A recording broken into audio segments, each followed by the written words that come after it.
You're listening to Skeptoid. I'm Brian Dunning from Skeptoid.com. Oil pulling. So, it's the 21st century, and our collective knowledge in fields such as medicine and hygiene is better than at any other time in our past. If you have some medical problem, chances are we've developed a pretty good treatment for it that's better than it was 25 years ago, and 25 years before that. Just about everything anyone can think of has been tried and tested as a treatment for that condition. Why, then, do some Westerners shun the results of what we've been able to learn and instead seek out folk remedies notable only for their roots in pre-scientific knowledge? Nowhere is this trend more aptly illustrated than in the latest fad, oil pulling. Oil pulling is an alternative therapy that involves putting vegetable oil in your mouth, swishing it around for a few minutes, and then spitting it out. There are many different variations. Some say you should do it for about 3 minutes. Some say you should do it for a full 20 minutes. Some say you should gargle it. Some say you should swish it around. Some say you should fill your entire mouth cavity completely and just hold it.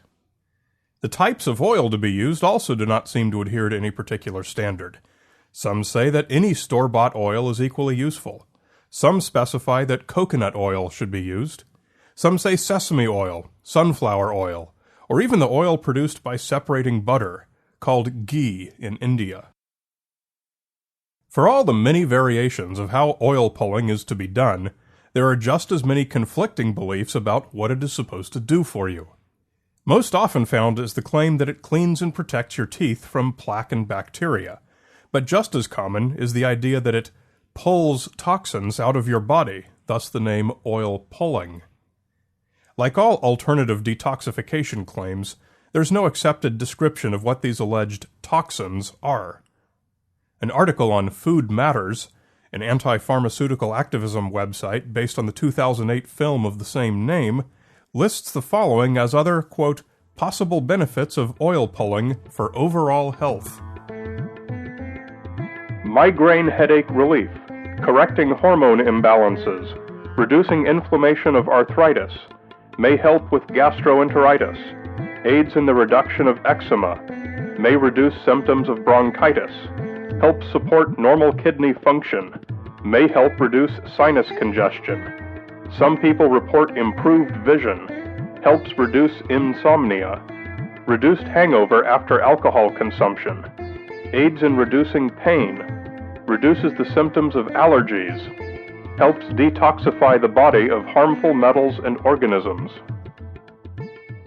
Oilpulling.com says that oil pulling heals totally headaches, bronchitis, tooth pain, thrombosis, eczema, ulcers and diseases of stomach, intestines, heart, blood, kidney, liver, lungs, and women's diseases. It heals diseases of nerves, paralysis, and encephalitis. It prevents the growth of malignant tumors, cuts and heals them. Chronic sleeplessness is cured. taken by itself, any one of these is likely to raise your eyebrows. How, the 21st century mind might ask, could swishing a nonspecific type of oil in your mouth using nonspecific technique address any or all of these conditions? Is human biology really so simple, and its health really so easily manipulated? How could someone be convinced by such a claim? The answer to that question should come as no surprise to regular Skeptoid listeners. We turn to our list of logical fallacies and look up the appeal to Antiquity, the invalid logic which states that an idea is old, therefore it's valid. The Antiquity in this case, as presented by nearly every book and website that promotes oil pulling, is Ayurveda, traditional medicine from India. As discussed by Skeptoid blogger Mike Rothschild, oil pulling is said to originate in the Charaka Samhita, one of the two principal texts upon which Ayurveda is founded. According to the 2002 translation by Gabriel Van Loon, oil gargling provides strength in jaws and voice, development of face, maximum taste and relish in food. One does not suffer from dryness of throat, lip cracking, tooth cavities, pain in teeth, oversensitivity of teeth on taking sour taste. Teeth become firm-rooted, able to chew even the hardest food items. This gargling is to be performed with ghee, the oil from separated butter. And therein lies the problem with the modern Western attribution of oil pulling to Ayurveda. It's with butter oil, not vegetable oil. It's gargled, not swished in the mouth for 20 minutes. And the Charaka Samhita makes no mention whatsoever of anything from the modern advocate's long list of medical conditions that it supposedly cures, except that the ancient Indians believed it was good for the teeth. So the question to ask is, if oil pulling's foundation is ancient wisdom, why does the version that's so popular right now differ so comprehensively from the ancient version? The rational assumption is that some research or testing must have improved the ancient version of oil pulling knowledge. Except that it hasn't. A survey of the scientific literature reveals that almost no serious studies have been performed at all by anyone, except one man, an Indian doctor of Ayurveda named S. Asokan. Virtually all information on the internet about oil pulling cites one of a handful of studies by Asokan and some of his colleagues. Asokan, working at Ayurvedic institutions inside India and publishing only in Indian journals, concluded that oil pulling was marginally better than chlorhexidine, an ingredient in modern mouthwash, at killing bacteria. But when Dr. Stephen Novella at the Science-Based Medicine blog reanalyzed the data in one of Asokan's studies, he found the data indicated the opposite, that chlorhexidine was actually marginally better than oil pulling. Regardless, there's certainly no strong science-based conclusion either way, and not even any serious pro-oil pulling researchers have published anything supporting the technique for any purposes other than as an oral bactericide. If you're hoping it will cure malignant tumors, paralysis, or arthritis, not even its major proponents have gone that far.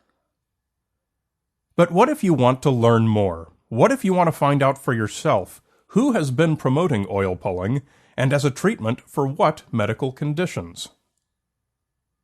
There's one simple and interesting tool that should be found in every skeptic's toolbox, and that's Google Trends.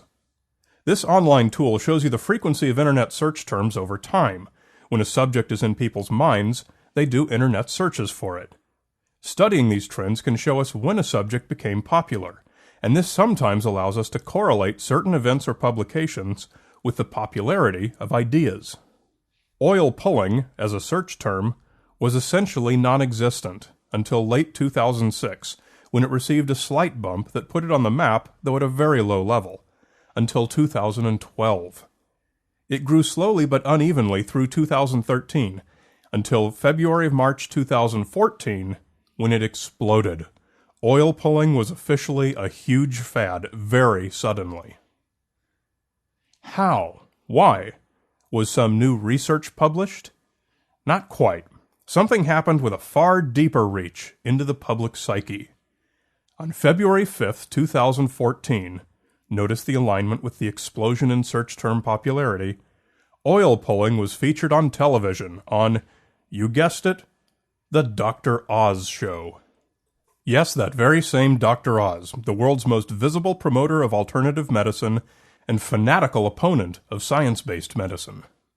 Dr. Oz's Ayurvedic blogger, Kulreet Chaudhary, had blogged about it on and off for a few years, but it wasn't until he featured her on his TV show to promote oil pulling as a way to detoxify the mouth that it really went viral.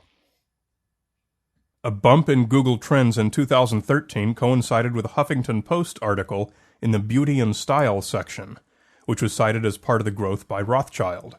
And that article also cited the writings of naturopath Bruce Fife in his 2008 book, Oil Pulling Therapy, Detoxifying and Healing the Body Through Oral Cleansing.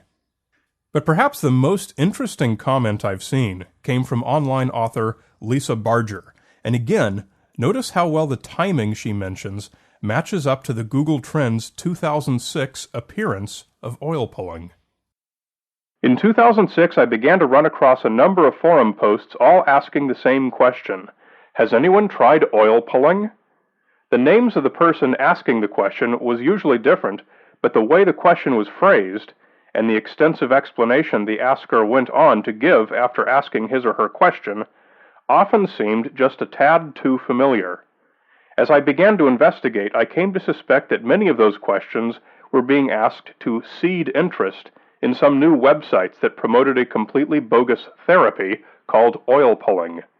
To this day, I still believe it was an attempt at viral marketing, and I said so.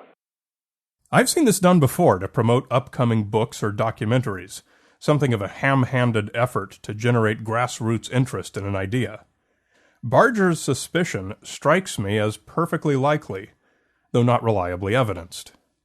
She did make one other well-stated point having to do with the claim that oil pulling somehow pulls these unidentified toxins out of your body. Your blood vessels don't just leak toxins. If chemicals could just leak through the walls of your arteries and veins, we'd have no need for oil pulling, would we? We could just rinse our mouths out briefly several times a day with plain water and be done with it. Most discussions of oil pulling that are not promotions to buy some expensive specialized coconut oil end with a similar conclusion, and it's the same one I'll agree with here. Oil pulling is unlikely to hurt you. Unless you do fall for some special advertised overpriced oil, it's probably not even going to cost you any money to try. However, it's equally unlikely to help you. If you prefer to spend 20 minutes reducing your oral bacteria every day, instead of brushing your teeth or swishing some mouthwash, then knock yourself out. If you're attracted to the idea of traditional Indian medicine, then boil up some butter to skim off the oil and gargle with it once a day. That's not going to hurt you either.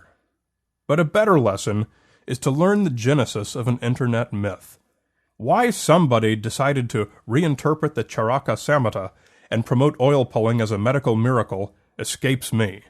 But it successfully wormed its way through the bowels of online forums for 6 years, and then happened to strike the motherlode of Dr. Oz sensationalism. Let's hope that whoever did this found it to be worthwhile, because it really hasn't been for anyone else.